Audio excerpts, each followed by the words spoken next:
Salut, c'est Zaba et commençons tout de suite. La princesse au cœur fragile.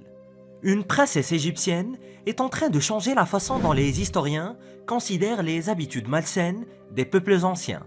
La princesse, qui vivait il y a 3500 ans, a été découverte enterrée dans un temple mortuaire royal. Et après avoir étudié son corps, les scientifiques ont été choqués par ce qu'ils ont découvert. La princesse est actuellement conservée au musée égyptien du Caire. Elle s'appelle Meret Amoun, la fille du pharaon Sekenenreta. Son nom se traduit par enfant de la lune, bien-aimé d'Amon. Ni elle, ni son père ne sont connus de nos jours, mais en 1500 avant Jésus-Christ, ils faisaient tous de partie de la lignée royale qui régnait sur le peuple égyptien. Et après l'excavation de ces restes momifiés à Der el-Bahari, près de la ville de Luxor, les scientifiques se sont mis à fouiller son corps et ont rapidement déterminé que la princesse aurait vécu plus longtemps si elle avait éliminé quelques calories et fait un peu plus d'exercice. Hélas, elle est morte en tant que quadragénaire à cause d'un régime alimentaire extrêmement mauvais. Elle n'était pas la seule non plus. Les scientifiques affirment que Meret Amoun avait 5 artères principales bouchées. C'est un véritable problème de santé très important pour une femme d'une quarantaine d'années. Et Gregory Thomas, professeur de cardiologie à l'Université de Californie, a déclaré que si elle avait consulté un cardiologue moderne, il lui aurait recommandé un double pontage immédiat. Et Meret Amoun est tout bonnement la plus ancienne personne connue souffrant d'athérosclérose coronarienne.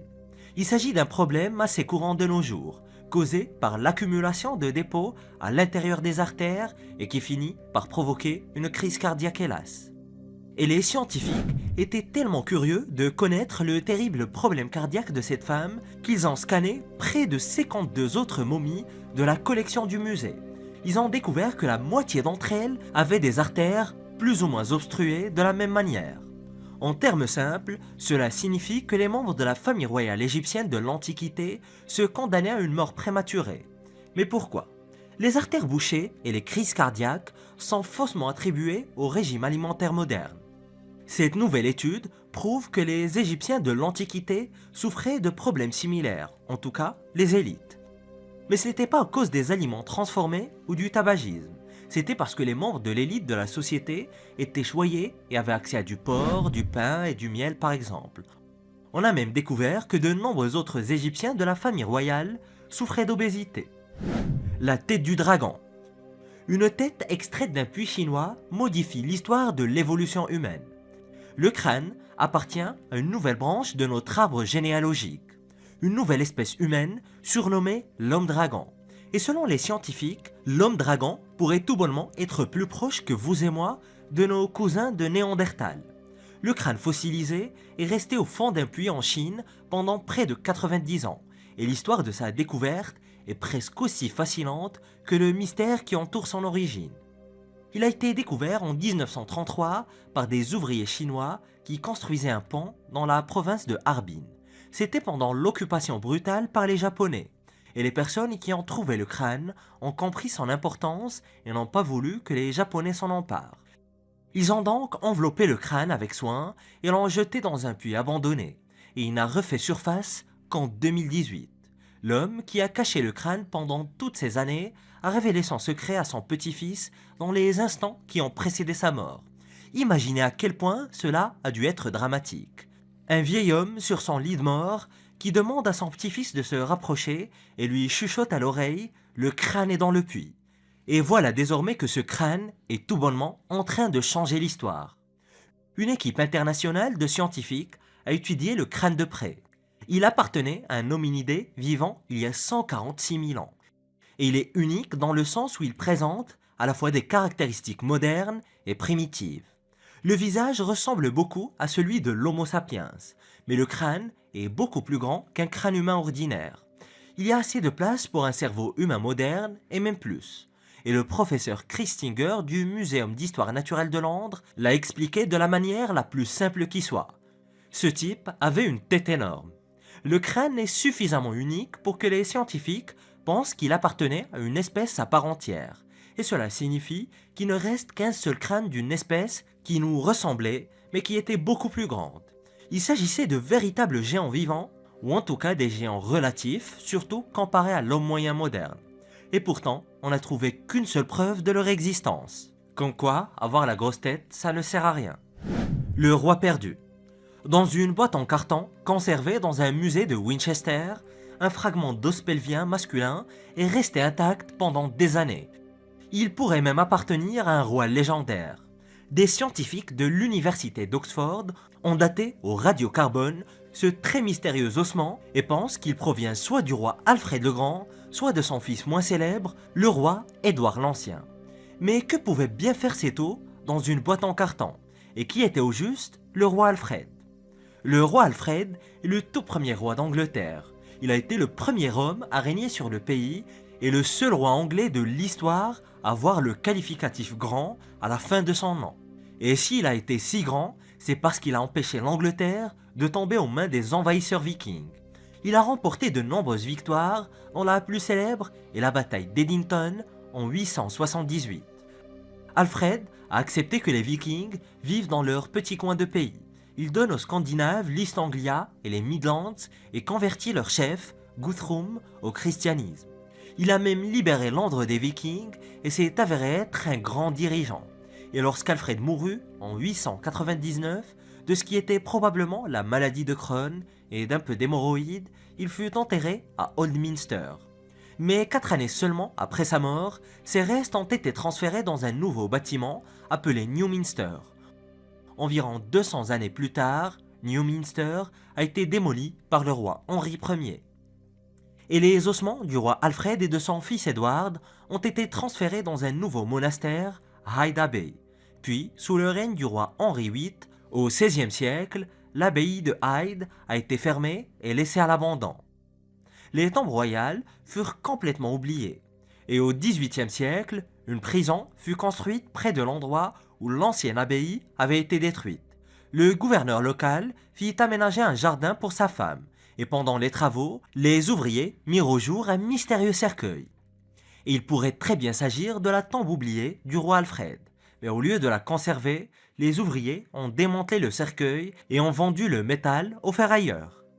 Les ossements ont ensuite été dispersés et perdus, et dans les années 1990, les premières véritables fouilles archéologiques ont eu lieu.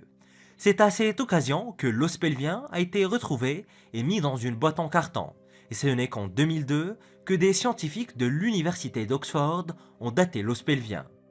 Il date de la même époque que la mort d'Alfred. Peut-être lui appartenait-il ou appartient-il à son fils. Personne ne le sait avec certitude, mais il pourrait s'agir du seul fragment d'os restant du plus grand roi d'Angleterre. Le code non déchiffré. Dans la collection de livres rares de l'université de Floride, le plus ancien, mais aussi l'un des premiers à avoir été ajouté à la collection il y a 100 ans.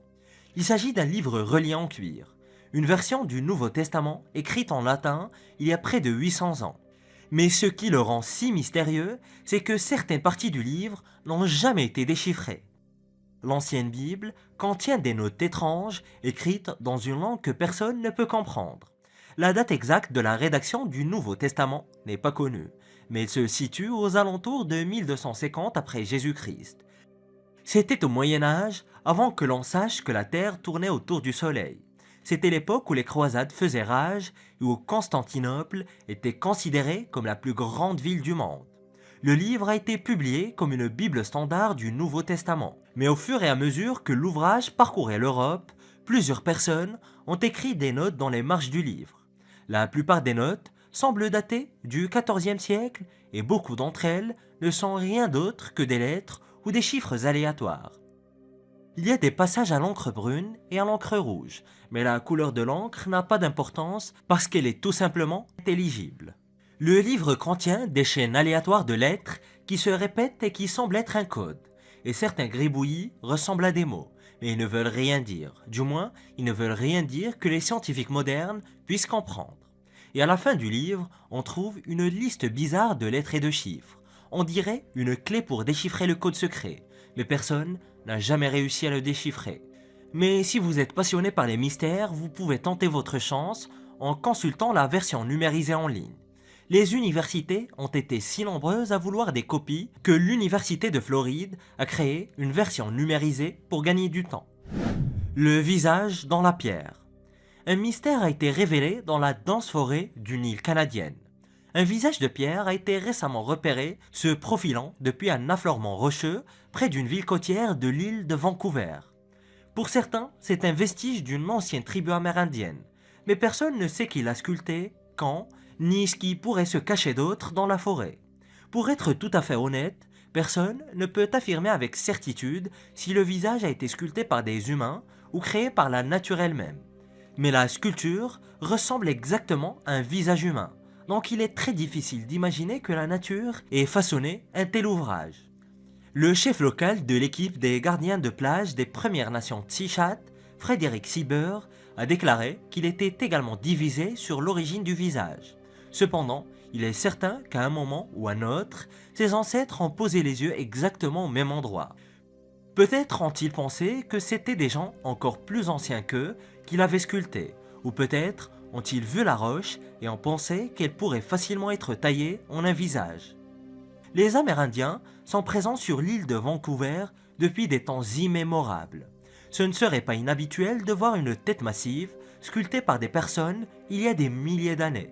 Le visage sur la falaise rocheuse est situé dans un endroit si isolé qu'il a initialement été découvert en 2008 par un kayakiste de Washington. Et les habitants ont cherché le visage pendant des années mais ne l'ont finalement retrouvé que très récemment.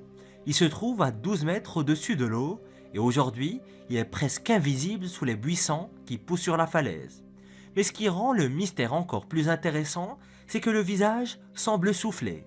Une représentation très courante du vent dans l'art amérindien. Et même le style pictural semble correspondre à l'art amérindien selon certains observateurs. L'histoire de Gene Geno. Avant l'ère coloniale, de grands royaumes régnaient sur l'Afrique. Sur tout le continent, des villes et de riches empires prospéraient depuis des siècles. Mais à partir d'il y a environ 900 ans, les choses ont commencé à décliner. Le Sahara a commencé à perdre son humidité et sa verdure, et les choses ont pris un très mauvais tournant. Les ruines des royaumes africains perdus sont toujours dispersées à travers les terres, et l'une des plus anciennes et des plus mystérieuses est la ville subsaharienne de Gene Geno. Les ruines de la ville se trouvent dans le pays ouest-africain du Mali, et la ville a été fondée vers 250 avant notre ère. Puis, elle a prospéré en raison des terres agricoles fertiles et elle deviendra un centre commercial et bientôt la population atteint un chiffre impressionnant de près de 20 000 habitants. On pense que la ville était probablement la capitale d'un vaste royaume, mais son histoire est perdue, donc malheureusement, les scientifiques ne peuvent pas se prononcer avec certitude.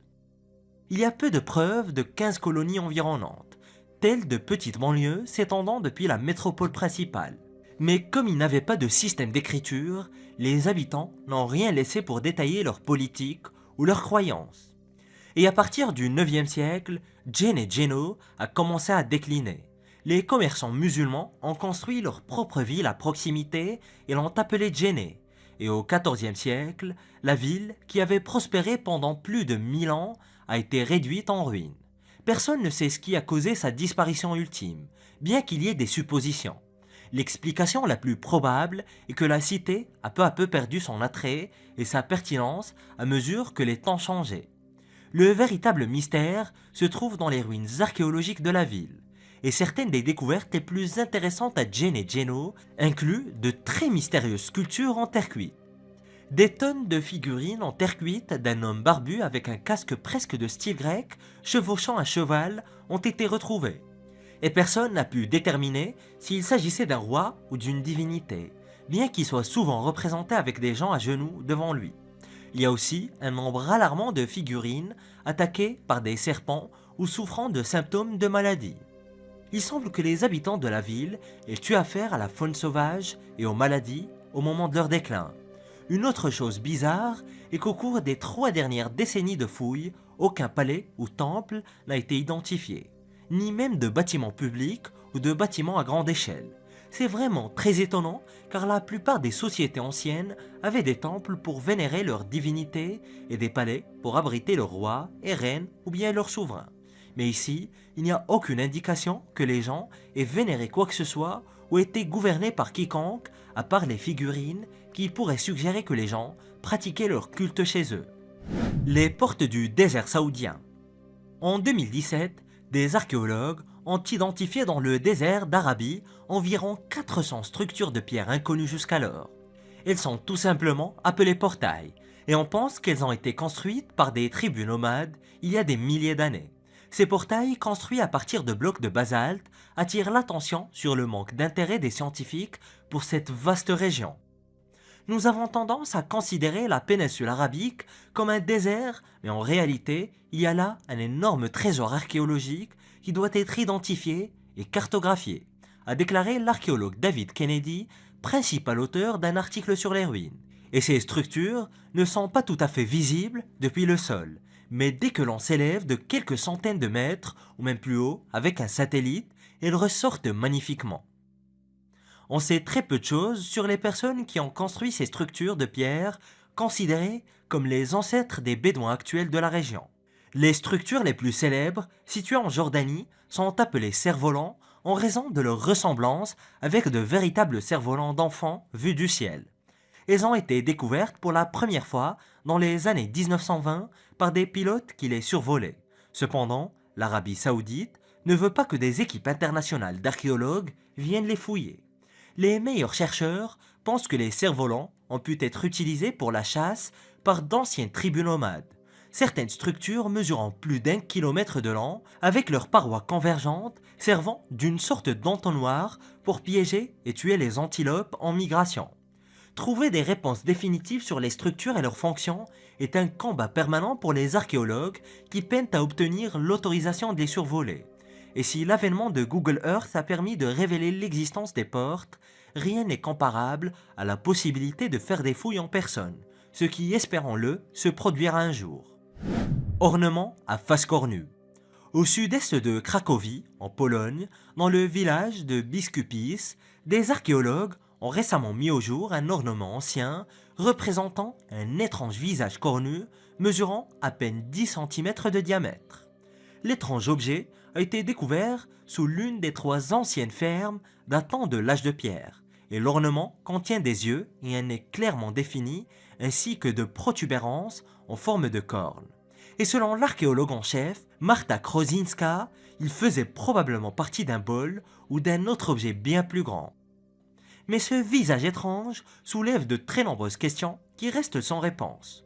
Et aujourd'hui, nous ne sommes pas vraiment en mesure d'interpréter cette représentation de manière concluante, a déclaré Marta à l'Express, en émettant l'hypothèse qu'elle pourrait avoir des origines spirituelles. Une chose dont les experts sont sûrs, c'est que l'artefact témoigne d'un lien entre les peuples néolithiques de Pologne, de Hongrie et de Slovaquie. L'ornement a été trouvé parmi de nombreux autres objets en céramique, y compris des objets fabriqués à partir d'obsidienne volcanique, un matériau qui n'existe pas à l'état naturel en Pologne. Des objets similaires trouvés en Slovaquie et en Hongrie remontent aux cultures préhistoriques qui vivaient le long du Danube et qui se sont rapidement répandues dans toute l'Europe il y a environ 7000 ans. Mais les fouilles ont été interrompues pour la saison, mais les archéologues espèrent revenir sur le site dans l'espoir de découvrir d'autres artefacts, offrant ainsi un aperçu sans précédent de la culture néolithique, le pharaon secret. Des archéologues égyptiens viennent de découvrir la sépulture d'un pharaon qui régnait sur le royaume d'Égypte il y a 3600 ans. Cette découverte est choquante car personne n'avait jamais entendu parler de ce pharaon auparavant. Il est donc tout à fait inconnu de l'égyptologie. Et aujourd'hui, les scientifiques tentent de comprendre qui était ce souverain et pourquoi il a vécu pendant si longtemps dans l'obscurité. Il s'agit du roi Sénébkhay, qui a régné sur l'Égypte que pendant 4 ans et demi, et son squelette a été découvert loin des pyramides de Gizeh et des centres touristiques égyptiens de l'ère moderne, plus exactement dans le sud d'Abydos. C'est une expédition menée par l'université de Pennsylvanie qui est à l'origine de cette découverte. Ils ont appris le nom du roi parce qu'ils l'ont trouvé inscrit en hiéroglyphes à l'intérieur de ce qu'on appelle un cartouche royal. Un cartouche est une sorte de sceau ancien qui porte le cachet officiel du nom du souverain. Et on peut voir des cartouches dans d'innombrables ruines à travers l'Égypte. Ali Asfar, du gouvernement égyptien, a déclaré que c'était la première fois que l'on voyait le nom de ce roi en particulier. Il est probablement arrivé au pouvoir au tout début de la XIIIe dynastie, l'une des périodes les plus mystérieuses de l'Égypte antique. Elle est si mystérieuse que les historiens ne savent pas ce qui s'est passé pendant cette période, ni qui est arrivé au pouvoir à quel moment. C'est un véritable point noir dans l'histoire de l'Égypte, probablement parce que c'était une période instable pour le royaume. Et même si Sénébké n'a régné que 4 ans et demi, ce fut un règne plutôt réussi. À l'époque, les rois se succédaient comme des mouches durant la XIIIe dynastie. Malheureusement, la découverte a été ternie par d'anciens voleurs. Le roi Sénébké était à l'origine momifié. Mais dans un passé lointain, des pilleurs de tombes l'ont dépecé à la recherche de trésors. Il ne restait donc plus que ses ossements à l'intérieur d'un sarcophage en bois ravagé. Et il n'y avait pas un seul objet funéraire à retrouver, tout simplement parce que les pilleurs ont tout pris. Le cristal magique de John Dee. John Dee est sans aucun doute le sorcier le plus célèbre de l'histoire anglaise. Ou est-ce Merlin? En tout cas, c'est le sorcier le plus célèbre à avoir réellement vécu, et qui était probablement gallois et non pas anglais. Mais quoi qu'il en soit, John Dee était une version plus vraie que nature de Jafar dans les films Aladdin de Disney. Astronome, alchimiste et mage, il était conseiller de la reine Élisabeth Ière. Il est né en 1527 et est mort en 1609, et ce, après une vie haute en couleurs. Mais de John Dee, il ne reste aujourd'hui que ces étranges légendes et une poignée d'objets mystiques qu'il utilisait autrefois. Et en 2016, une exposition a été inaugurée au Royal College of Physicians de Londres. Et l'exposition présentait une poignée de reliques inhabituelles utilisées par John Dee il y a près de 500 ans. Étonnamment, l'un de ces objets était le cristal magique de John Dee. John était obsédé par la divination et la guérison des maladies. Il essayait de le faire en utilisant des cristaux magiques et des miroirs. Et ce cristal en particulier était utilisé pour voir l'avenir et parler aux esprits. Et John lui-même affirmait que le cristal lui avait été donné par l'archange Uriel en 1582. L'ange aurait dit à John comment utiliser correctement le cristal et lui aurait également donné des instructions sur la manière de fabriquer la pierre philosophale. Et John, en bon charlatan, a ensuite prétendu avoir passé toute sa vie à essayer de suivre les instructions qui lui ont été données par l'ange. Et après la mort de John, le cristal a été transmis à son fils Arthur, qui lui-même l'a transmis à un certain Nicholas Culpeper, un alchimiste du XVIIe siècle. Nicholas aurait utilisé le cristal comme John pour tenter de guérir des maladies jusqu'en 1651. Et c'est alors que Nicholas prétendit qu'une entité démoniaque avait jailli du cristal et l'avait rendu inutilisable. En d'autres termes, le démon aurait été la source du pouvoir du cristal et avec la disparition de l'entité, le cristal n'était rien de mieux qu'un poids mort. L'exposition présentait également d'autres objets magiques très étranges. L'un d'entre eux était le miroir noir de John Dee, dit aussi miroir de Claude Lorrain ou miroir de Claude, une sorte de petit miroir de poche qui aurait été doté de sortes de pouvoirs magiques. Il s'agissait d'un miroir en verre noir placé dans un étui en peau de requin. John Dee l'aurait utilisé comme une sorte de boule de cristal pour regarder dans le futur, non pas pour voir ce qui se passerait dans son propre avenir, mais pour prévoir la maladie de quelqu'un. Cela devait leur permettre de prédire le meilleur traitement possible pour la maladie d'une personne. Et la raison pour laquelle ces artefacts sont si inexplicables, c'est tout simplement qu'il n'y a pas d'explication scientifique à la magie. Les scientifiques modernes affirment que John Dee n'était probablement qu'un charlatan se faisant passer pour un puissant magicien. Qui était Valleda? On va parler d'une femme dont la plupart n'ont jamais entendu parler. Il ne s'agit pas vraiment d'une découverte, mais d'un morceau d'histoire vraiment mystérieux, mais très intéressant. Valleda était une prêtresse germanique qui était vénérée comme une véritable déesse et qui était également enfermée au sommet d'une très grande tour, ressemblant à une princesse de conte de fées. L'histoire de Valleda nous ramène en l'an 69 de notre ère, alors que l'empereur Néron venait de mourir. Le Colisée n'était pas encore achevé et la destruction de Pompéi n'avait lieu que 10 ans plus tard. L'Empire romain avait des projets très ambitieux, notamment en ce qui concerne les tribus germaniques situées au nord-ouest de la région appelée Germanie. Et les tribus germaniques se sont révélées bien plus gênantes que les Romains l'avaient initialement prévu. La bataille de la forêt de Teutobourg marque l'une des pires défaites subies par les Romains, avec la destruction d'environ 10% de leur armée. Et malgré quelques victoires, les Germaniques restent un défi redoutable. Et l'un des ennemis les plus redoutables était la tribu des Bructères, qui luttait contre Rome depuis près d'un siècle déjà. Et en 69, après la mort de l'empereur Néron, il y eut des troubles politiques et un officier nommé Caius Julius Civilis y vit l'occasion parfaite de se rébeller. Il était né dans une tribu germanique justement et recruta donc la tribu des Bructères pour se joindre à sa rébellion. Et l'une de ses alliées les plus proches était justement Veleda ou Valeda, la prêtresse et la chef des Bructères.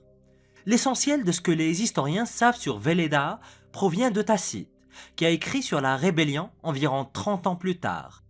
Valeda ou Veleda aurait prophétisé une victoire contre les Romains, et même si cela ne s'est pas vraiment passé, ils n'ont pas non plus été défaits par les Romains. Des dizaines de milliers de soldats sont morts du côté romain, et on suppose que cela dépasse les pertes germaniques. Et selon Tacite toujours, Veleda, un être surnaturel, inspirait son peuple du haut de sa tour sans jamais la quitter en prononçant des prophéties divines. Et la fin des années 70 de notre ère, lorsque la rébellion a été matée, Veleda a été capturée par les Romains. Cependant, cette femme redoutable a réussi tout de même à survivre.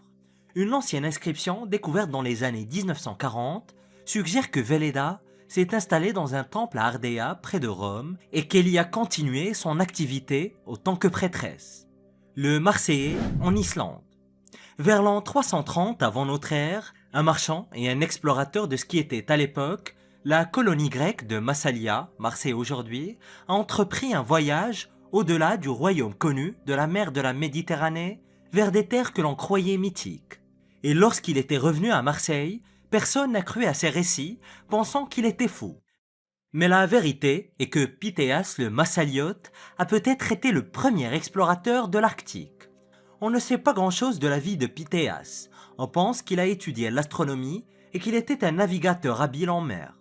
Il a consigné son propre voyage par écrit, de sorte que les historiens savaient exactement ce que Pythéas croyait avoir trouvé.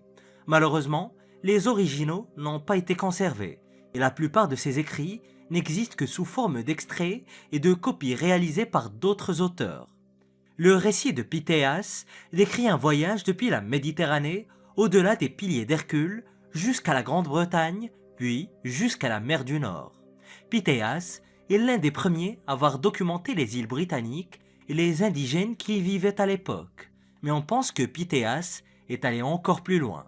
Il a voyagé vers le nord, probablement jusqu'à l'Islande selon certaines interprétations. Il aurait atteint une terre que les Grecs appelaient Hyperborée, où de grands géants de glace erraient dans un paysage de vide, de neige et de glace. Le plus incroyable dans cette histoire, c'est que Pythéas a affirmé que lorsqu'il est arrivé dans ces terres mythiques de glace, il y a trouvé des gens qui y vivaient. Les scientifiques ne savent pas exactement où il a voyagé, mais certains supposent que c'était quelque part en Islande. Et si c'est bien l'Islande et que Pythéas y a trouvé des habitants, les livres d'histoire doivent tout bonnement être modifiés immédiatement. L'Islande était complètement déserte il y a 2300 ans, et personne n'y a mis les pieds jusqu'à 1000 ans après le voyage de Pythéas. Il pourrait s'agir de l'Islande ou peut-être de la Norvège. Ce qui paraît le plus probable est que l'île mythique de Thulé est celle de Streymoy, principale terre immergée de l'archipel des Féroé. Et il est tout aussi probable que ce fut l'extrémité sud de la Norvège, comme cité juste avant, considérée à l'époque comme une île par les Grecs. Mais quelle que soit la destination, son voyage reste tout de même l'un des plus impressionnants de l'époque. Les pierres de Govan. À l'église paroissiale de Govan, à Glasgow, en Écosse, des pierres très inhabituelles sont exposées.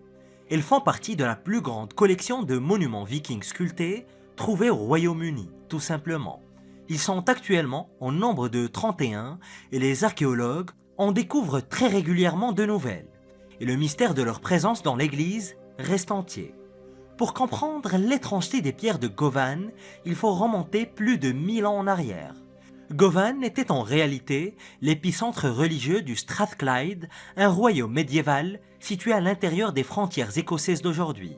Et à partir du 9e siècle de notre ère, les raids vikings sont devenus insupportables pour les habitants de la région. Ce qui a tout bonnement conduit à la destruction du rocher de Dumbarton en 870. La forteresse a été détruite et le roi Artgal a été pris en otage ou en esclave par les Vikings. Les Vikings ont ensuite remonté la rivière jusqu'à Govan, où ils ont probablement établi une base d'opération. Ils jouaient essentiellement au jeu risque dans la vie réelle, en gagnant des territoires et des positions, en battant des ennemis et en fortifiant les territoires qu'ils avaient gagnés. Mais la raison d'être des pierres de Govan n'est pas tout à fait certaine. Mais les historiens pensent qu'elles ont été façonnées en commémoration des victoires vikings et utilisées comme monuments funéraires. Chaque pierre est recouverte de motifs complexes et de symboles très inhabituels. Et découvertes au 19e siècle, 21 d'entre elles ont été apportées à l'intérieur de l'église, exposées autant que reliques. Et fait remarquable, chaque pierre pèse environ une demi-tonne, ce qui témoigne de l'influence significative des Vikings dans cette partie de l'Écosse. Pourtant, en dehors de ces pierres, il n'existe guère d'autres preuves de l'activité des Vikings dans la région. Le Grand Sphinx. Le Grand Sphinx d'Égypte pourrait avoir près de 800 000 ans. En tout cas, c'est ce qu'affirme un groupe de scientifiques lors de la conférence internationale de géoarchéologie et d'archéominéralogie à Sofia. Les scientifiques Manichev Vyacheslav et Alexander Parkhomenko sont à l'origine de cette étude. Et ils affirment que le Sphinx existerait depuis bien plus longtemps que ce que pensent les scientifiques. Tout le monde savait déjà que le Sphinx était mystérieux, mais personne n'a jamais pu le dater avec précision. Les chercheurs affirment qu'il a été construit il y a environ 4000 ans, mais il est très difficile de le prouver avec une certitude absolue. Il existe peu de traces écrites du Sphinx ou de mention de sa présence dans le passé. Il s'agit véritablement d'un artefact vraiment étrange auquel sont attachées certaines des thèses les plus folles, parmi lesquelles on retrouve une ancienne bibliothèque qui serait enfouie sous le Sphinx et aurait des liens avec les Anunnaki. Mais selon les scientifiques, à la fin de la période du Pliocène, il y a environ 1,6 million d'années, l'eau de mer aurait pénétré dans la vallée du Nil et aurait inondé toute la région.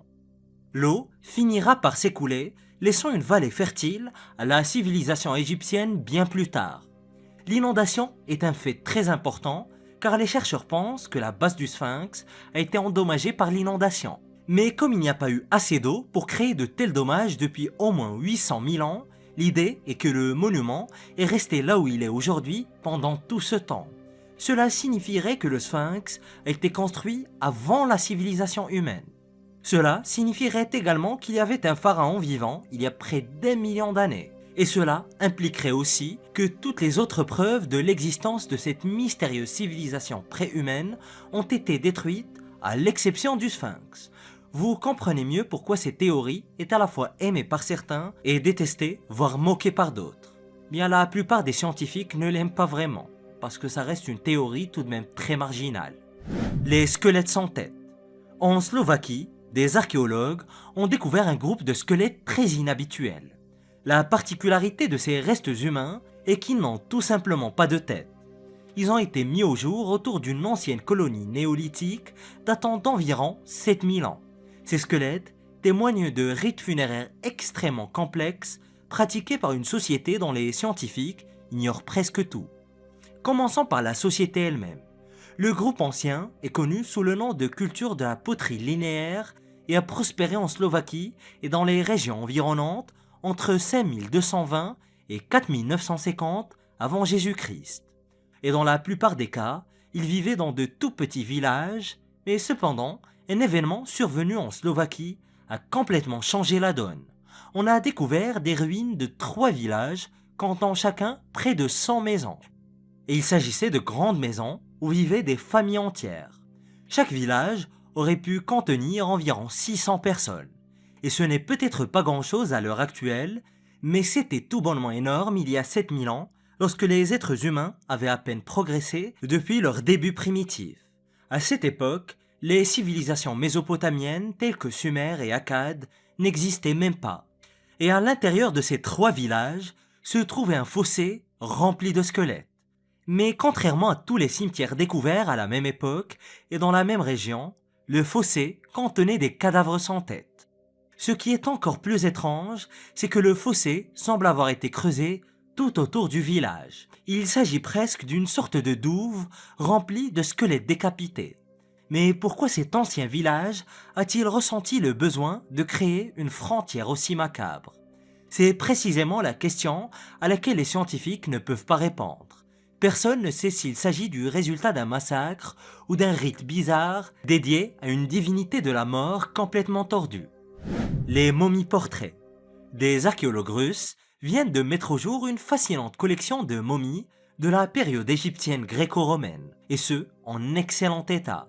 Les momies ont été trouvées à El Fayoum, enveloppées dans des bandages de lin, et certaines portant des masques dorés et d'autres des visages peints sur leurs sarcophages en bois. Normalement, les cercueils de cette époque n'étaient pas vraiment décorés, mais ces tombes datant de 2000 ans, trouvées dans une partie reculée du désert, comptaient des peintures colorées et de nombreux hiéroglyphes racontant l'histoire de la famille.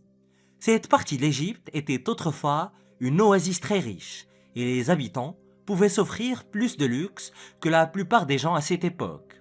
L'Empire romain exerçait une très grande influence sur l'Égypte, comme en témoignent l'architecture, le style artistique et les vêtements portés par les habitants de l'époque. Et plus de 1000 portraits de personnages de l'époque gréco-romaine ont été retrouvés dans la région peints sur du bois. Ils étaient généralement posés sur les bandages des momies décorées, et les familles aristocratiques égyptiennes de la dynastie des Ptolémées pensaient que tout ce qui était romain était à la mode. Et ces portraits représentent la plus grande collection de portraits antiques trouvés à ce jour. Mais lorsque l'archéologie amateur a commencé à gagner en popularité, tout le monde s'est mis à tout déterrer en même temps et à séparer les momies de leurs cercueils et les portraits de leurs visages. Et retrouver des personnes enterrées il y a des milliers d'années avec un portrait réel de ce à quoi ils ressemblaient relève du miracle. Le mystère du bol de l'Oklahoma. En 1912, un bol en métal parfaitement formé a été libéré d'un morceau de charbon extrait des mines de Wilburton en Oklahoma. Le charbon dans ces mines a environ 300 millions d'années. Mais comment un bol en métal a-t-il pu se retrouver piégé dans un dépôt de charbon d'avant même l'évolution des êtres humains? Cette pièce métallique parfaitement formée a été découverte, ou prétendument découverte, par un certain Frank J. Connaught qui a raconté son histoire en 1948. Frank a écrit qu'à l'époque, il travaillait à la centrale électrique municipale de Thomas en Oklahoma et il est tombé sur un morceau de charbon trop gros pour être utilisé directement. Alors, il a écrasé avec une masse et du centre du morceau de charbon écrasé, le bol en fer est tombé au sol, laissant une empreinte dans le charbon, comme si le charbon s'était formé autour du bol. Mais le seul témoin de Frank était un homme nommé Jim Stoll, un autre employé de la mine. Malheureusement, c'est l'une de ces découvertes que les scientifiques ne peuvent pas expliquer, et c'est également une découverte pour laquelle il n'y a aucune preuve physique. La seule preuve provient du témoignage écrit de Frank en 1948. Cet objet s'inscrit parfaitement dans la fièvre autour de l'archéologie et des objets anciens qui a fait ravage dans les États-Unis dans le début du siècle dernier, où des milliers de découvertes aussi douteuses que bizarres ont été annoncées, comme par exemple la multitude de squelettes de géants supposément découvertes aux États-Unis, ou encore la découverte de l'homme de Piltdown, annoncée à l'époque comme le chaînon manquant entre le singe et l'homme, et qui s'est avéré être une très grosse arnaque. La chronique anglo-saxonne. La chronique anglo-saxonne est l'un des manuscrits les plus importants jamais découverts. La chronique est un recueil d'histoires écrites en vieil anglais, détaillant à peu près toute l'histoire des anglo-saxons. Elle a probablement été rédigée au IXe siècle dans le Wessex, à l'époque où Alfred le Grand régnait sur la majeure partie de la Grande-Bretagne, et ce, vers 899.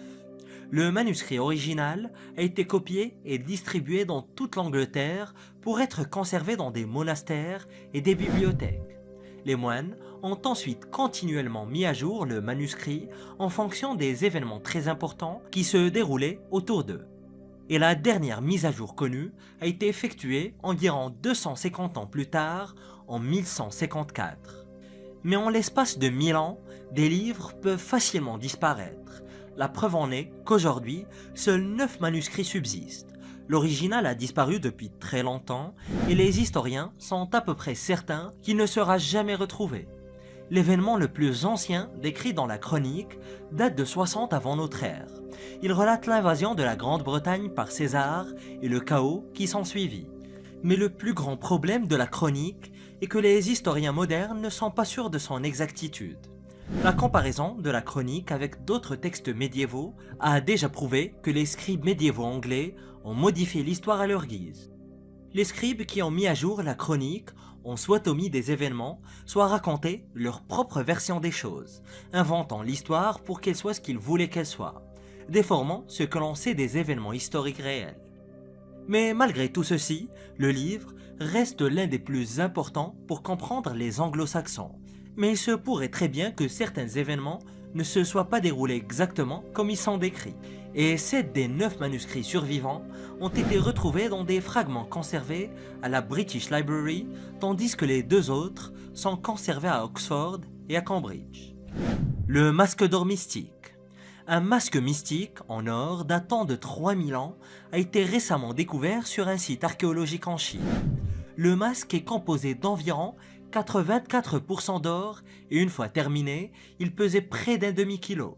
Malheureusement, bien que le masque soit brisé, s'il était retrouvé intact, il s'agirait très probablement de l'objet en or le plus grand et le plus lourd de son époque jamais trouvé dans le monde entier.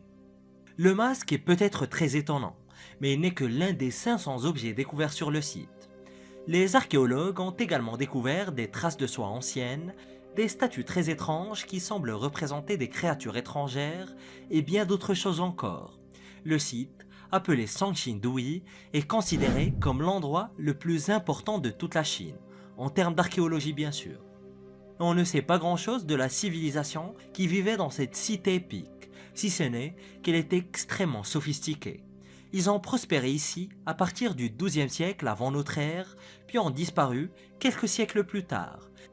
Mais personne ne sait pourquoi ils ont disparu, ni d'où ils venaient d'ailleurs. Et Sanxingdui est le plus grand site antique de la province du Sichuan, avec des preuves d'activités de culte très étranges.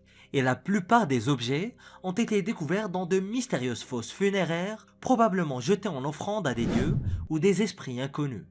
Et pour en revenir au masque d'or, les experts ne savent pas à quoi il servait. Il aurait peut-être pu attacher au visage d'un chaman lors d'un rite, ou encore n'être qu'une décoration. Mais quoi qu'il en soit, le masque devait être très important pour être forgé dans près d'un demi-kilo d'or. Le disque de Phaistos. Le disque de Phaistos, comme son nom l'indique, a été découvert dans les ruines de Phaistos sur l'île de Crète en 1908. La ville antique était habitée par la puissante civilisation minoenne qui a régné sur la Crète et une grande partie de la Méditerranée dès 4000 ans avant Jésus-Christ. Les archéologues considèrent les Minoens comme la société grecque originelle, et en dehors de la Mésopotamie, ils constituaient sans doute le groupe humain le plus avancé du monde à l'époque. Cependant, lors de l'éruption du volcan Terra vers 1600 avant Jésus-Christ, les Minoens ont été complètement anéantis. Le disque de Phaistos a été découvert dans les ruines de l'ancien palais et a probablement été fabriqué environ 200 ans avant que l'éruption ne détruise la ville. Le disque est un mystère archéologique depuis plus d'un siècle car il est couvert de symboles très étranges.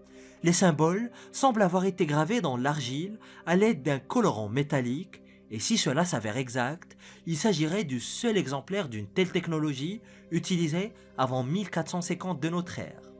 Et tout ce qui concerne le disque est d'ailleurs très déconcertant.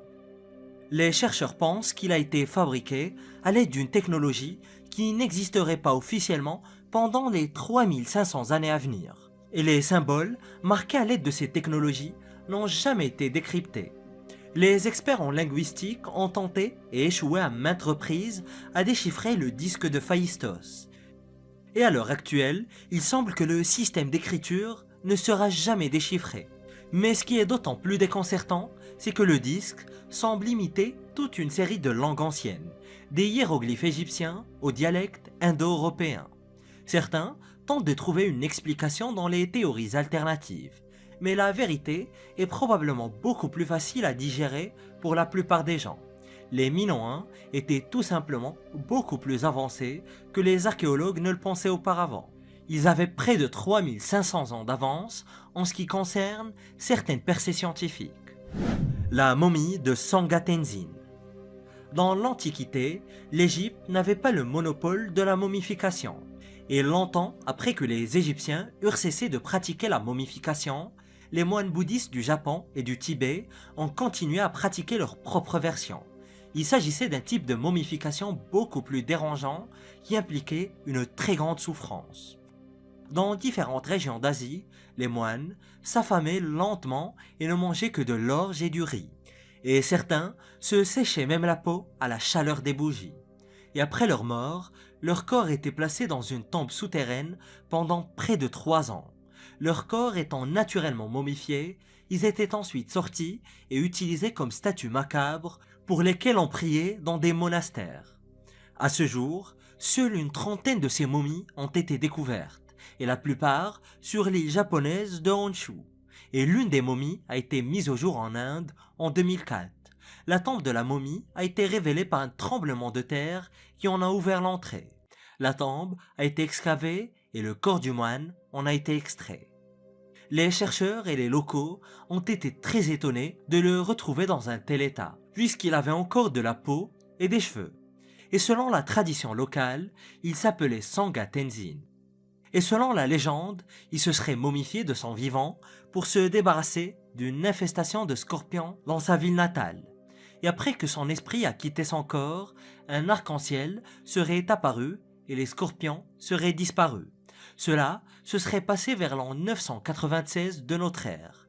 Et sa momie est actuellement exposée dans un temple du village de Goué, situé seulement à 3 km de l'endroit où sa tombe a été découverte.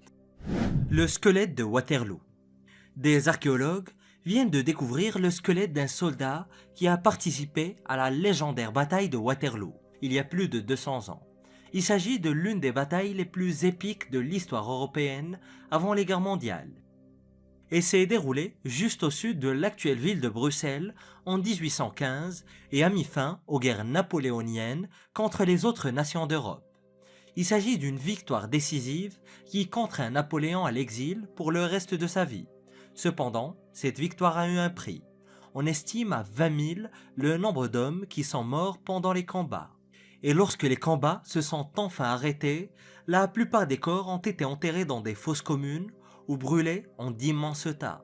On pense que certains corps ont été emmenés au Royaume-Uni où ils ont été transformés en engrais. Et en raison de la façon dont les corps ont été éliminés, très peu de restes ont été retrouvés. Les chercheurs ont découvert des os de chevaux et quelques membres amputés lors d'opérations sur le champ de bataille. Mais jusqu'à présent, ils n'avaient trouvé qu'un seul squelette humain complet. Cette nouvelle découverte n'est que le deuxième corps confirmé d'une personne ayant combattu à Waterloo. Mais il manque encore quelques détails. Tony Pollard, de l'université de Glasgow, explique qu'on ne sait pas si la personne a été tuée au combat.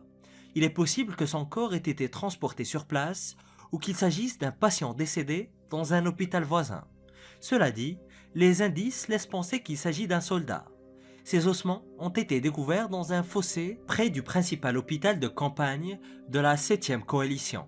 Le squelette a également été trouvé près de boîtes et d'os amputés au hasard.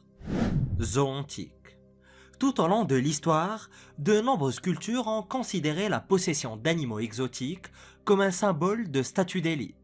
Et c'était certainement le cas dans l'Égypte ancienne, où la possession d'une ménagerie était le signe ultime de richesse. En fait, le premier zoo du monde se trouve dans la capitale prédynastique de la Haute-Égypte. Un cimetière, situé près d'une île, contient les restes, vieux de 5000 ans, d'animaux de ce zoo. Hippopotames, babouins, crocodiles, éléphants, léopards et d'autres animaux exotiques.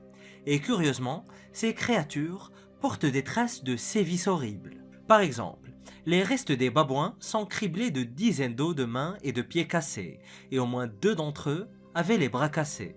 Et ces blessures suggèrent que les babouins ont été battus, probablement à titre de punition. Et certaines de leurs fractures résultent de mouvements défensifs comme la tentative de se protéger des coups. Et les archéologues ont trouvé d'autres preuves que les animaux du zoo de Hierakonpolis étaient maltraités. Notamment, un hippopotame dans la patte cassée indique qu'il a tenté de se libérer de ses cordes ou de sa contrainte. En plus de cela, une antilope et une vache sauvage montraient des signes d'attache. Et ces découvertes, le seul exemple d'un tel éventail d'animaux exotiques anciens jamais trouvés en Égypte, montre que les gardiens du zoo avaient du mal à s'occuper de ces animaux. Mais étonnamment, les chercheurs ne pensent pas que les animaux aient succombé à leurs blessures, mais qu'ils aient été sacrifiés après le décès de leur propriétaire pour les rejoindre dans l'au-delà. Selon Renée Friedman, directrice de l'expédition Hierakonpolis, les différentes espèces symbolisaient des aspects différents tels que la puissance, la force et la férocité. Et compte tenu des efforts déployés par les hommes pour les contrôler, il est logique qu'ils aient associé ces attributs aux animaux. Enterrement de Songir. À Vladimir, en Russie, à quelques heures à l'est de l'actuel Moscou, se trouve un ancien site funéraire appelé Songir. C'est là qu'une société de chasseurs-cueilleurs du Paléolithique a enterré ses membres décédés d'une manière unique et inexplicable. Par exemple, il y a 34 000 ans, deux garçons de 10 et de 12 ans souffrant de handicap physique ont été enterrés plus ou moins comme des membres d'une famille royale. Placés tête à tête, dans une tombe longue et étroite, ils étaient entourés de 10 000 perles d'ivoire de mammouth, plus de 20 brassards, de 300 dents de renard percé et d'une multitude d'autres trésors de grande valeur pour l'époque. En revanche, un homme de 40 ans a été enterré avec beaucoup moins d'objets, dont seulement 3000 perles d'ivoire de mammouth et 12 dents de renard percé. Et pourquoi quelqu'un qui était en bien meilleure condition physique et qui a vécu beaucoup plus longtemps que les jeunes garçons, quelqu'un qui pouvait sans doute contribuer davantage à la société antique, serait-il enterré avec beaucoup moins de trésors? Était-il moins apprécié par la société préhistorique que les enfants handicapés? Telles sont les questions auxquelles les archéologues ont été confrontés lors de la découverte dans les années 1950 et qu'ils tentent encore aujourd'hui de résoudre. Ils savent qu'à l'époque des sépultures, la région connaissait un léger réchauffement, ce qui a permis à la société de creuser les 10 tombes qui se sont enfoncées dans un sol qui était gelé avant et après leur époque. Les deux garçons qui ont été enterrés avec de somptueux cadeaux d'adieu constituent de loin les tombes les plus extravagantes du site.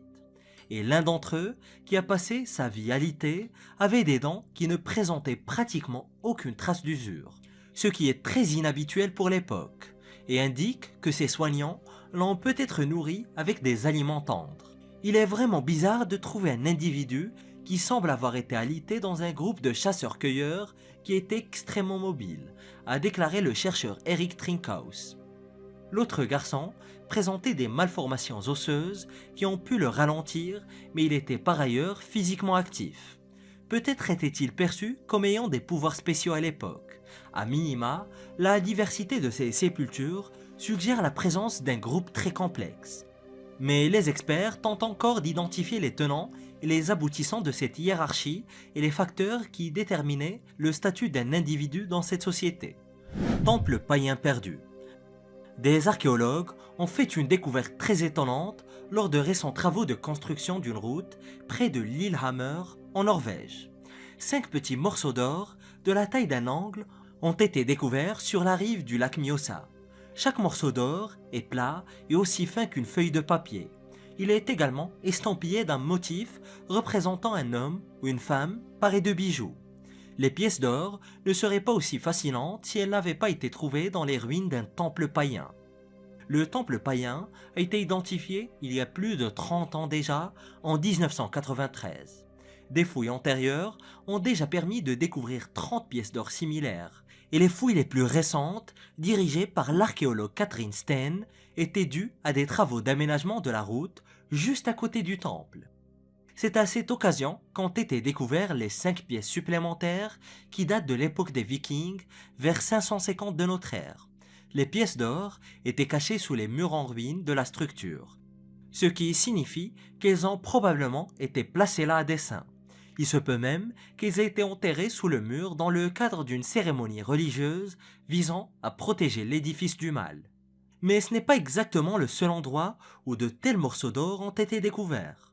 Dans un temple païen similaire à Opakra, en Suède, 100 figurines en feuilles d'or ont été retrouvées, et plus de 2500 pièces d'or ont également été trouvées dans un champ sur l'île de Bornholm, au Danemark. Il s'agissait de sanctuaires religieux d'une extrême importance. Les Vikings de toute la Scandinavie se rendaient probablement en pèlerinage dans ces temples pour y déposer leurs offrandes aux dieux. Crâne allongé en France. Fin 2013, des archéologues ont découvert un très étrange crâne allongé de femme lors de la mise au jour d'un lot de 18 tombes en Alsace, dans l'ouest de la France. Ce vestige choquant remonte à environ 1650 ans. À l'époque romaine donc, il a été retrouvé enterré avec des objets de valeur, notamment un rare miroir en bronze, des épingles en or, des crochets de ceinture décoratifs appelés châtelaines et un peigne en bois de cerf et des perles, ce qui suggère que la personne en question était une aristocrate. Mais pourquoi son crâne était-il si manifestement et si gravement déformé? Il semblait avoir été délibérément façonné et le front de la femme ayant probablement été aplati, ce qui a rendu l'arrière de son crâne étroit et conique. Cette pratique, appelée déformation artificielle crânienne, était généralement pratiquée sur une personne dès l'âge d'un mois et se poursuivait pendant au moins 6 mois. On pense qu'elle a commencé en Asie en tant que symbole de statut parmi l'élite, et que c'était une pratique assez courante dans diverses parties du monde à l'époque. Mais le problème est que cette pratique n'était pas aussi courante en France et en Europe à cette époque. Philippe Lefranc, archéologue principal de l'étude, a déclaré à Life Science: la déformation du crâne à l'aide de bandages et de petites planches est une pratique qui vient d'Asie centrale. Et Lefranc a émis l'hypothèse que la tombe dans laquelle le crâne a été trouvé appartenait à des familles d'élite d'Asie qui servaient dans l'armée romaine. Plusieurs des trésors trouvés dans la tombe, notamment le miroir de bronze et les châtelaines, proviendraient d'Asie, ce qui conforte la théorie de Lefranc. Mais pour l'instant, il ne s'agit que d'une théorie et aucune réponse solide n'a encore été apportée. Le wombat rhinocéros. L'Australie est célèbre pour sa faune unique et de nombreuses personnes ne se rendent même pas compte de la taille des wombats modernes avant d'en avoir vu un de près. Ces bestioles, apparemment petites et câlines, peuvent atteindre près de 40 kg et mesurent jusqu'à 1 mètre de long. Et vous serez peut-être encore plus surpris d'apprendre qu'en 2011, des scientifiques australiens ont mis au jour les restes d'un ancien wombat aussi grand qu'un rhinocéros. Et il s'agissait du premier squelette complet de ce type jamais découvert. Le paléontologue Sue Hand a déclaré à Australian Geographic que c'était le plus grand de tous, le plus grand marsupial qui ait jamais vécu sur un continent. Parent du wombat moderne, cette créature herbivore est appelée diprotodon. Elle a vécu il y a environ 2,5 millions d'années et s'est éteinte entre il y a 25 000 et 11 000 ans pour des raisons inconnues. Et mesurant jusqu'à 4,3 mètres de long et pesant jusqu'à 3 tonnes, cet animal de la taille d'une voiture était bien plus grand que les wombats actuels et coexistait avec les premiers aborigènes d'Australie. La région où les restes fossilisés ont été découverts abrite les restes de plusieurs autres créatures préhistoriques de taille inhabituelle, notamment des kangourous et des lézards géants. Mais la découverte de ce diprotodon reste très particulière en raison de son état de conservation. Il pourrait permettre d'élucider le mystère des causes de l'extinction de cette espèce et découvre les pratiques grecques les plus choquantes qui étaient tout à fait normales pour l'époque en cliquant sur cette vidéo.